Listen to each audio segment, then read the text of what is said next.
Hi, today I want to talk about third-party batteries like this one here. Is it worth it? It all depends. I do own Sony, Panasonic, Fujifilm and Nikon cameras, and they all use third-party batteries. Of the 4 brands, one of them is kind of quirky. They do work, however, you have to take with caution when you use them. Let's talk about it.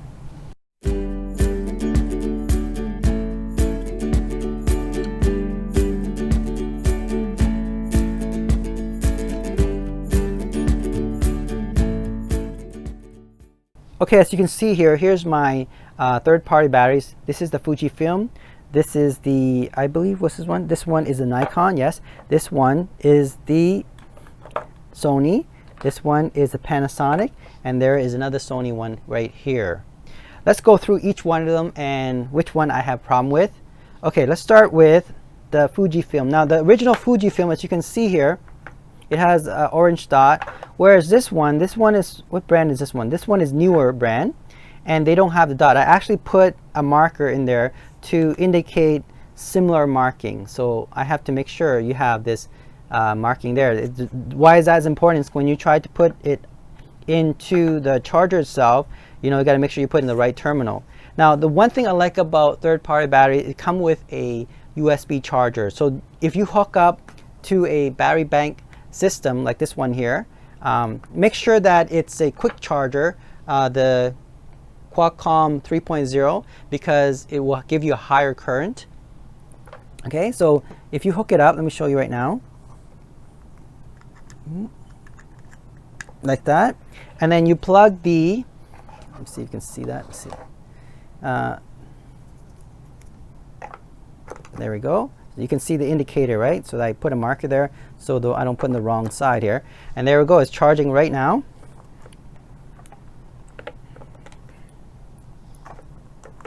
Okay, and you will see that it is charging. There we go. So that's one thing I like about the third-party batteries. It comes with a charger, and that charger can be hooked up to a power bank. So you can travel and bring along the power bank, and while you're driving, your battery is charging. So you don't really need the AC adapter to do this. Now, it would be nice if you stay in a hotel, you just plug that in. You can charge your power bank, and also you can power the battery at the same time if you have the AC adapter. Okay, so amazing deal. Especially the third party is 1/4 of the price, and it comes with the charger. Wow. Now, with the Fujifilm, I use it for my X-T3. I had no problem with it. I didn't test, which one lasts longer. I'm pretty sure it's not going to last as long as the original. However, even if it lasts 60–70%, and I got 2 with the charger, and it's only 1/3 or 1/4 of the price, it's still worth it. All right.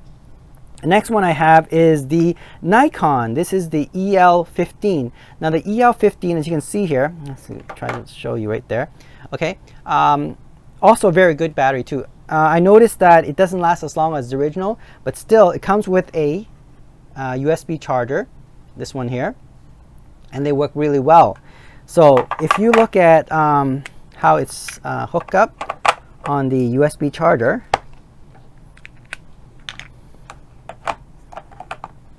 okay, and then all you have to do is connect it to, there we go, and you can see the indicator. It's charging. Okay, so now it's charging. The red means it's not charged completely yet. The green means that it's fully charged. So you can see it works really well. So as long as you have a battery bank system here, that is a quick charger, the QC 3.0, then you'll be fine. The third one I want to talk about is the Sony. Now this one, the Sony FZ100, this is the one that I have a problem with. Not that that it cannot be charged. In fact, it can charge really well. You just plug it in here. You can use the original to charge it as well. But what I have an issue with it, okay, so let's charge it first. I'll show you what I'm talking about here. Okay, not a problem when you charge it. Okay, with a power bank, for example. Just make sure you put it the proper way. All right. Okay. Okay. Here is an indicator that is charging. I like the LCD screen here showing that it's being charged. So it works well. You can charge a original and the third party. What's the problem with it is, here I have the Sony a7R III. Okay, so when I try to take a picture and record videos, okay, yeah, there we go. If you notice, I don't know if you can see here, let me show you the, yeah, here's this, the warning. It's saying that the operation and safety of this battery cannot be guaranteed. Do you want to continue? So I press OK. So somehow Sony camera recognizes that this is a third-party battery, and they don't guarantee that it will work, or it may even damage your camera. It didn't say that, but I think that's what they're trying to protect themselves. So when you're using a third-party FZ100 battery, just be careful.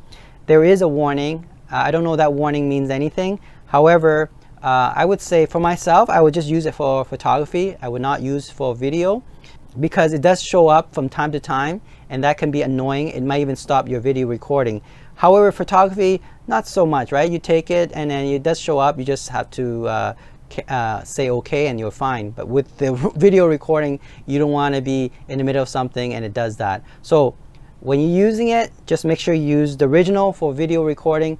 For photography, maybe it's okay to use the third party. So that's the only one that I have issue with, the Sony FZ100. This battery is also for the A9, the A7 III, the A7R4 and R3, which I have here.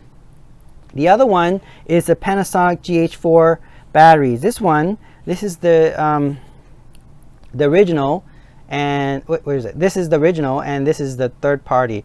And they work also very good too, just like the Fujifilm. So if I hook it up,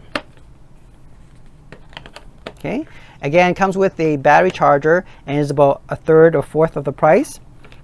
Hook up to a power bank like this one here. Let's see, make sure I put it right. There we go. And you can see, let's turn it on. You can see it's indicating that it's charging. So it works really well. So as long as you have a power bank like this one here, make sure it's QC 3.0, so that current will go above 3.0 amp, and then you'll be fine.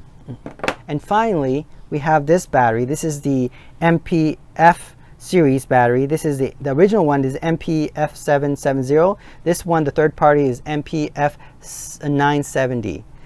This battery is amazingly good. This is, if you can look at it, it's actually bigger than the original because this has more capacity. It lasts about 40% longer and is about a third of the price. In fact, a fourth of the price. I got 4 of these, and not only is used for my FS700R cinema camera, it's also used for my Ultima Shogun Inferno and Shogun 4K model recorder. So it has a multiple use. I would buy a lot of this for my Sony FS700R and the Ultima Shogun recorder. So really, really useful. Never had a problem with this one. The brand for this one is DSTE. Okay, so third-party battery. Sometimes it's actually better than the original because of the price and the capacity. All right, so seeing all this, is it worth it? Definitely. Again, it depends. You need to figure out on your own. You might want to buy 1 or 2 to test it out. But the FS100 battery for the Sony one doesn't work really well. I don't know, maybe it's this third-party one. So the only exception is this third-party FS100 battery for the Sony. The third-party doesn't work as great because of the warning sign. Not that it doesn't work, it's just that Sony recognizes that this is a third-party battery and they don't want you to put it in there, so they give you a little warning saying that this may not work well on the camera. So no guarantee, something like that. So I would say just use it for the photography, and when you're done, take it out, okay? Just in case. Some of you may not like that idea. Just use the original. Sometimes you get it good, sometimes you don't, and this is the case. Thanks for watching EducateTube.com.